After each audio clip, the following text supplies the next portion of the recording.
Welcome to the Slop Temple. We pray this video helps. You'll start by making the data chart ready. Clean headers and ensure numbers are true numeric values.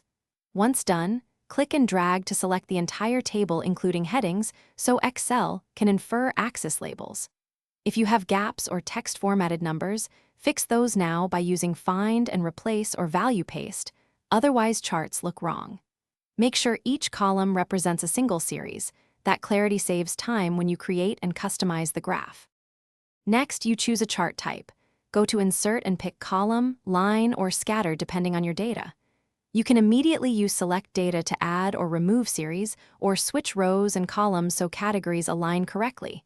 This changes what X and Y represent. Once plotted, format axes for scale, tick marks, and number formatting.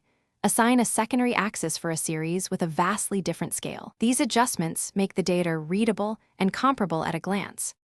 Finish by polishing layout. Add a clear chart title, axis titles, and data labels where needed so viewers immediately understand the takeaway. Use the format pane to adjust colors, marker styles, and line weights to emphasize key series. If the chart looks off, pause and reselect the data range or inspect the table for hidden rows, merged cells, or text numbers. That's the most common cause of errors. Once corrected, save the workbook and consider copying the chart as a picture. Thanks for watching.